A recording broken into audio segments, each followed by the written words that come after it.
सभी विद्यार्थियों का पुनः एक बार आपके अपने इस YouTube चैनल साहित्य संगम में बहुत बहुत स्वागत है।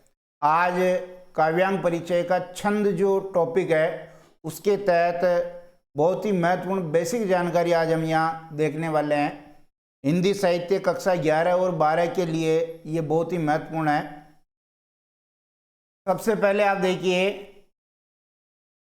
आपको छंद की मात्रा लगाने के नियम पता होने चाहिए। किस प्रकार आप छंद की मात्रा लगाएंगे, और छंद की मात्रा लगाना अगर आपको आ गया तो आगे सब कुछ बढ़िया हो जाएगा। इसलिए इनको सबसे पहले देखेंगे।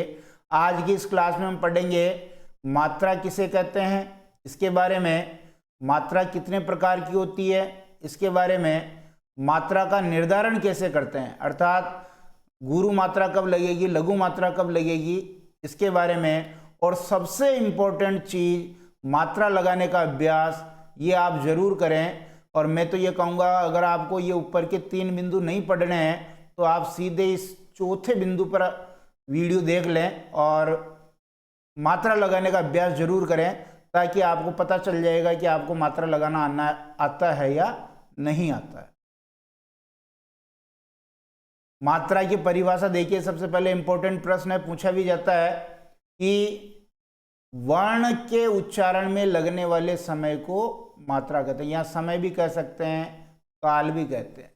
यानी वर्ण या अक्षर के उच्चारण में लगने वाले समय या काल को मात्रा कहते हैं। बहुत ही इंपॉर्टेंट परिभाषा है और ये आपको ध्यान में रखनी है कि कोई वर्ण या अक्षर, उसके उच्चारण में जितना समय लग रहा है, जितना काल लग रहा है, वो मात्रा कहलाता है।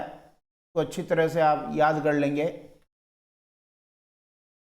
उसके बाद देखिए, मात्रा के प्रकार कितने हैं। तो मात्रा के 2 प्रकार है। हिंदी में अपने मात्रा के 2 प्रकार हैं।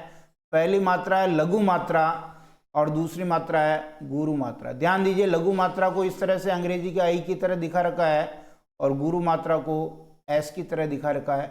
इस लघु मात्रा का मान 1 होता है और इस गुरु मात्रा का मान 2 होता है। इसको 2 काउंट करते हैं, लघु मात्रा को 1 काउंट करते हैं।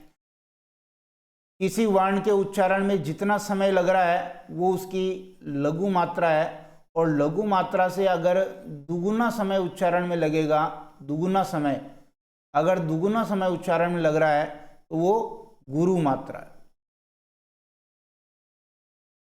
उसके बाद देखिए, मात्रा का निर्धारण करना, ये बहुत ही इंपॉर्टेंट यहाँ पर फैक्ट रहेगा। आप इसको अच्छी तरह देखिए। मात्रा का निर्धारण हम कैसे करेंगे। सबसे पहले आपको स्वर और अयोगवा पता होना चाहिए कि 11 स्वर और ये लास्ट के 2 अयोगवा हैं। तो 11 स्वर में देखिए, ये जो ए है, ये ए, यहाँ मैं तीर का निशान बना रहा हूँ, ये ई, ये मैं तीर का निशान बना रहा हूँ, ये ऊ, ये तीर का निशान बना रहा हूँ, और ये री। ये जो चारों हैं ये कहलाते हैं ह्रस्व स्वर। क्या कहलाते हैं? ह्रस्व स्वर कहलाते हैं। और इन पर जो हम मात्रा लगाते हैं वो 1-1 लगाते हैं। यानी ये 1, इस पे भी 1, इस पे भी 1 और इस पे भी 1। यानी ह्रस्व स्वर पर 1 मात्रा लगती है तो 1-1 लगा दी।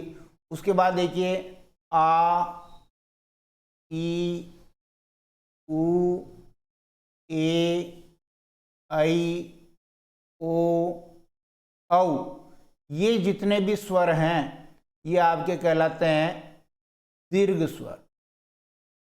कौन से स्वर कहलाते हैं? दीर्घ स्वर।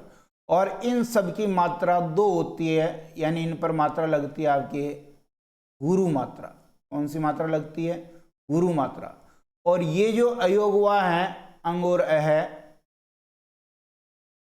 अयोगवा पर भी अनुस्वार और विसर्ग, इन दोनों पर भी आपकी 2-2 मात्रा लगती है। वापस ध्यान में दे देंगे एक बार कि स्वर में 11 स्वर है, जिसमें से 4 ह्रस्व स्वर है जिन पर 1-1 मात्रा लगेगी, ए, ई, ऊ और री। और बाकी के हो गए आपके 7 जो हैं दीर्घ स्वर हो गए, जिन पर गुरु मात्रा लगेगी 2-2-2। और अंग और अ जो अयोगवा हैं, अनुस्वार और विसर्ग, इस पे भी 2-2 मात्रा लगेगी। इसी चीज को मैंने यहाँ नीचे समझाने की कोशिश की है। देखिए, ह्रस्व स्वर है ए, ई, ऊ, री, क्या क्या मात्रा लगाओगे? 1 1 1 1। और ध्यान दीजिए इससे जो भी अक्षर बनेगा उस पर भी आप एक मात्रा लगाएंगे। जैसे मैंने लिखा कै, तो कै में ए मिला हुआ है तो कै पे भी एक मात्रा लगेगी। इसी तरह मैंने लिखा जैसे की, ये की छोटी की वाली है तो यहाँ पर एक मात्रा लगेगी। ऐसे मैंने लिखा जैसे कू, तो यहाँ पर एक मात्रा लगेगी। और ऐसे मैंने लिखा क्री, इस पर भी एक मात्रा लगेगी। तो ये 4 स्वर या इनसे निर्मित जो भी व्यंजन होंगे उन पर एक एक मात्रा लगेगी, ये आपको ध्यान में रखना। दीर्घ स्वर में देखिए, दीर्घ स्वर में आ, ई, उ, ए, ऐ, ओ, औ, और इन सर पर गुरु मात्रा लगेगी। यहाँ पर लघु मात्रा लग रही थी और यहाँ पर लगेगी आपके गुरु मात्रा। तो गुरु मात्रा इन स्वर पे लगेगी या इन स्वरों से जो निर्मित व्यंजन है उन पे लगेगी। जैसे मान लीजिए का आ गया तो का में आ है, 2 लगेगी। ऐसे ही की आ गया, की में भी ई है, 2 लगेगी। ऐसे ही कू आ गया, इस पे भी 2 लगेगी। ऐसे ही के आ गया, इस पे भी 2 लगेगी। ऐसे ही कई आ गया, 2 लगेगी। को आ गया, 2 लगेगी। कऊ आ गया, 2 लगेगी। और अयोगवा देखिए, अयोगवा अंग हो रहा है, बता दिया, इन पे भी आपके 2-2 लगेगी। और कहीं पर भी जैसे कंग आ गया, 2 लगेगी। और कै आ गया, यहाँ पर भी आपके 2-2 मात्रा लगेगी। इसको और अच्छी तरीके से आगे देख लेते हैं। जो मात्रा का निर्धारण किया उसको समझ लेते हैं। सभी ह्रस्व स्वर और ह्रस्व स्वर वाले व्यंजनों पर लघु मात्रा लगती है, बिल्कुल सही है, हमने देख ही लिया अभी।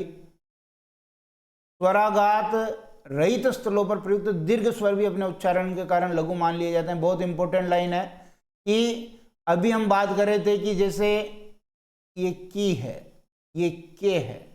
अब आप कहोगे कि सर इसमें तो गुरु मात्रा लगेगी, बिल्कुल लगेगी, लेकिन ये कह रहा है कि स्वराघात रहित, यानी यहां पर ये स्वर पर बल नहीं पड़ रहा है, तो इसको दीर्घ स्वर होते हुए भी इसको अपन जो है लघु मात्रा लगाएंगे। ये 2 मात्रा न लगा करके यहाँ एक एक मात्रा लगाएंगे। ये देख लेंगे जो कवित्त और सवैया छंद होते हैं वहाँ ये खास तौर से होता है कि स्वराघात नहीं होने के कारण हम दीर्घ होते हुए भी वहाँ पर लघु मान लेते हैं। सभी दीर्घ स्वर और दीर्घ स्वर वाले व्यंजनों पर गुरु मात्रा लगेगी, ये अभी बात कर ही ली अपन ने उधर। चंद्र बिंदु यदि ह्रस्व स्वर पर है तो उस पर लघु मात्रा, दीर्घ स्वर पर है तो उसको गुरु मात्रा। बिल्कुल ये समझने वाली बात है।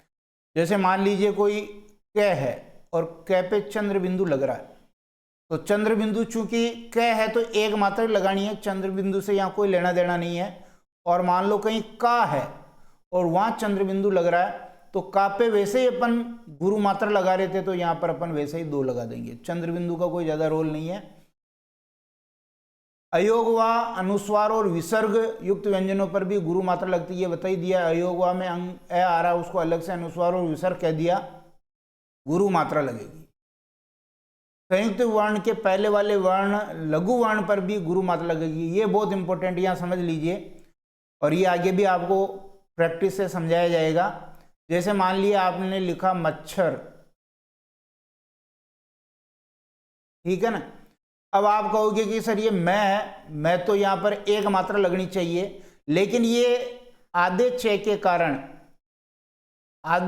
कारण ये लघु मात्रा वाला होने के बावजूद भी हम इस पर गुरु मात्रा लगाएंगे, क्योंकि संयुक्त, ये हमने यही पढ़ा कि संयुक्त वर्ण के पहले वाले लघु वर्ण पर गुरु मात्रा लगे। अगर पहले गुरु है तो कोई बात ही नहीं, लेकिन लघु है तो अपने को गुरु करना है, इसलिए यहाँ पर एक मात्रा न लगा के अपन कितनी मात्रा लगाएंगे, 2।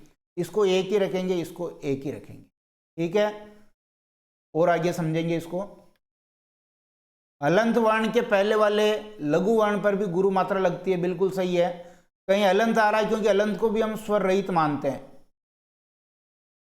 इसलिए जैसे ये मैंने लिखा श्रीमान, अब यहाँ न हलंत वाला है तो इस पर कोई मात्रा नहीं लगेगी, और यहाँ माँ पे 2 आ रही है।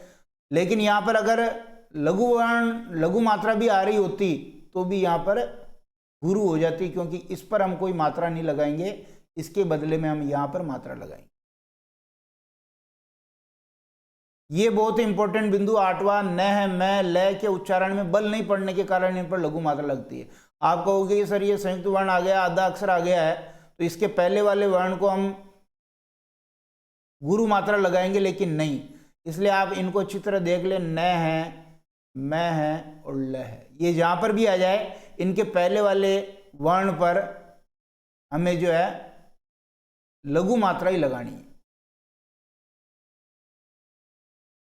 छंद के अंतिम चरण का लघु वर्ण भी विकल्प के अनुसार गुरु मान लिया जाता है। अगर लास्ट में कुछ सेटिंग नहीं बैठ रही है तो अपन लघु को गुरु मान लेंगे। ये कुछ मात्रा निर्धारण के नियम है, इनको और आगे अच्छी तरह से क्लियर किया गया है।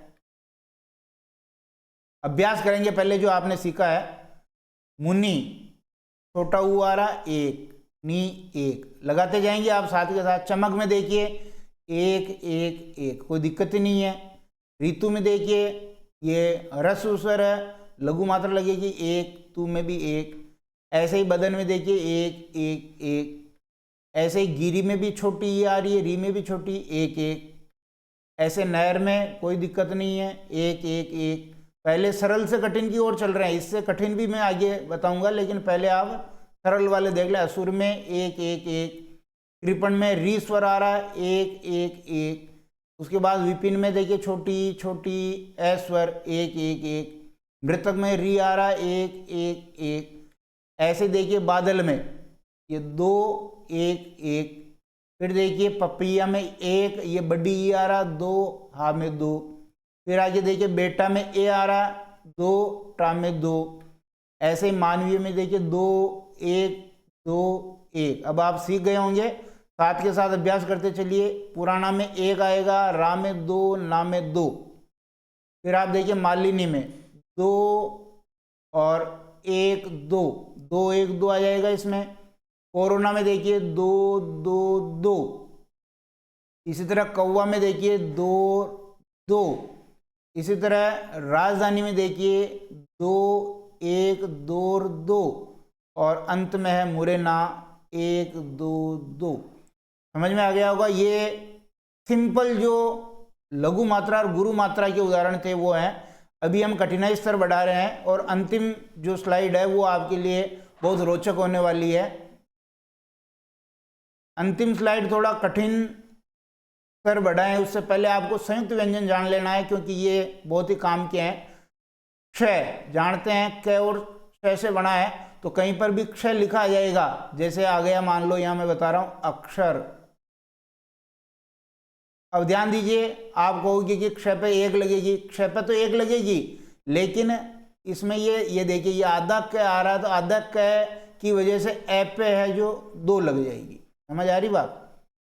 आगे देखिए ऐसे ही त्रय, त्रय तय और रे से मिलके बना है। जैसे मैंने लिख लिया मित्र, मित्र लिखा। अब मित्र में ये त्रय पे तो एक ही लगेगी क्योंकि रे के कारण एक लगेगी, लेकिन ये आधा तय होने से मी पर आपके दो लग जाएगी। ऐसे ही ज्ञ, ये जय और य से मिलके बना है। जैसे मान लो मैंने लिख दिया विज्ञ, अब विज्ञ लिख दिया तो ये पे तो ये य की वजह से एक ही लगेगी, लेकिन ये आधा जय की वजह से वी पर दो आ जाएगी। ऐसे ही श्रय में स और र। ऐसे ही दिए में द आधा है, ये पूरा है। ये ध्यान रखेंगे, जहां पर भी ये आए इनके पहले वाले अगर लघु मात्रा वाला वर्ण है तो उसको अपन को गुरु कर देना है। एक स्वर रहित रह भी आपको पता होना चाहिए। स्वर रहित रह कौन कौन सा है? कर्म में देखिए ये जो आधा रह माथे पे बैठता है, ध्यान दीजिए, यहाँ केवल अपन रह को समझ रहे हैं। तो कर्म में मैं के ऊपर रह बैठा तो रह आधा है यहाँ और मैं पूरा है, तो स्वर रहित रह हो गया। फिर यहाँ ध्यान दीजिए क्रम, अब ये जो पैर में पड़ा हुआ रह है ये पूरा है। यहाँ पर क्रय में देखेंगे के आधा और रह पूरा। देखिए ऊपर उल्टा था, आधा रह माथे पे बैठता है, जो भी आधा रह ऊपर आएगा वो आधा होगा। और यहाँ पर आपको देखिए जो पूरा दिख रहा है वो पूरा नहीं है, जो पूरा नहीं दिख रहा वो पूरा। यहाँ देखिए क पूरा दिख रहा है लेकिन क आधा है, और रह आधा दिख रहा है लेकिन रह पूरा है। रह में स्वर है। इसी तरह ड्रम में देखिए इसमें भी ड पूरा दिख रहा है लेकिन ड तो आधा है, और रह जो पैर में पड़ा हुआ है वो पूरा है, अर्थात उसमें स्वर है ए स्वर। और एक दरी, ये र तो क्लियर आपको दिख ही रहा है कि ये तो र पूरा है क्योंकि इसमें ई स्वर है। तो ये जो तीन है, ये तीन तरह के र जो हैं इनमें स्वर होता है, और जो माथे पे बैठा होता है वो आधा अधूरा होता है। और कहीं कहीं कंफ्यूजन हो जाता है आपको कि पृथ्वी में कौन सा र है, लेकिन ये पृथ्वी में र नहीं है, यहाँ री स्वर है। पै तो आधा ही है, री स्वर है, स्वर री है यहाँ पर, न कि र व्यंजन, ये ध्यान रखेंगे। अब आपकी परीक्षा की घड़ी आ चुकी है, कठिनाई स्तर बढ़ाया है इसमें, और बहुत ध्यान से आप मात्रा लगाएंगे। ज्योत्सना, अब देखिए आधा ज तो आ रहा है, लेकिन इससे पहले कोई अक्षर नहीं है, तो इस आधे ज का कोई मतलब नहीं है। यो पे अपन वैसे ही 2 लगा देंगे। यो पे कितनी मात्रा लगेगी? 2। ये आधे तय के कारण भी 2 लगती है, लेकिन पहले ही 2 लग रही है, कोई दिक्कत ही नहीं। और आधे सय के कारण भी 2 लगती है, लेकिन पहले ही 2 लग रही, कोई दिक्कत नहीं। और ना पे 2 लग जाएगी, ठीक है। इसी तरह पुस्तक, पुस्तक में देखिए पू पे 1 लगानी चाहिए मुझे, लेकिन इस आधे सय के कारण मैं लगाऊंगा यहां पर 2, तय पे 1 और कै पे 1। चाणक्य में देखिए चा पे वैसे ही 2 आएगी, कोई दिक्कत वाली बात नहीं। अब इस आधे के की वजह से न जो 1 मात्रा वाला था ये 2 मात्रा वाला हो गया, ये पे 1। आधे अक्षर को नहीं गिनते अपन रक्षक में, ये देखिए मैंने बता दिया। अब आपको ध्यान रखना कि ये क्ष संयुक्त व्यंजन है, इसलिए आधे कै के कारण ये र लघु मात्रा होने के बावजूद भी 2 लग गई, यहाँ 1, यहाँ 1। फिर आगे देखिए पर्वत, ये पर्वत में देखिए र आधा है, आधे र की वजह से पै पे 2 लग गई, वह पे 1, तय पे 1।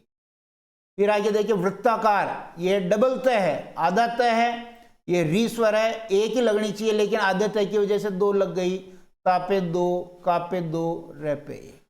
समझ में आ रहा होगा आपके। संग्राम, अनुस्वार आ गया, और अनुस्वार की वजह से वैसे ही 2 लगेगी, लेकिन यहाँ पर ये ग आधा है, ग आधा है तो ग की वजह से 2 हो जाती है। अगर यहाँ 1 होती तो भी 2 कर देते, और 2 हो गई। रा में 2, में 1। विज्ञान में देखिए ये आ गया है, संयुक्त व्यंजन है, तो यहाँ 1 होते हुए भी अपन 2 लगा देंगे, 2, 1। फिर आगे देखिए विलंबित, विलंबित में ध्यान दीजिए 1 ल अनुस्वार आ गया, 2, 1 और 1। परिश्रम में देखिए 1, अब ये श्र आपका वो स और र से मिलकर बन रहा है, इसलिए री में 1 होते हुए भी अपन कितनी लगाएंगे? 2, 1, 1। फिर आगे देखिए विद्यालय में ये दिया में द और ये से मिलके बना है, इसलिए वी में 2 लगा देंगे, 2, 1, 1। आंचल में देखिए ये चंद्र बिंदु है, लेकिन ये गुरु वर्ण पे ही है तो कोई दिक्कत नहीं, गुरु मात्रा लगेगी, 2, 1, 1।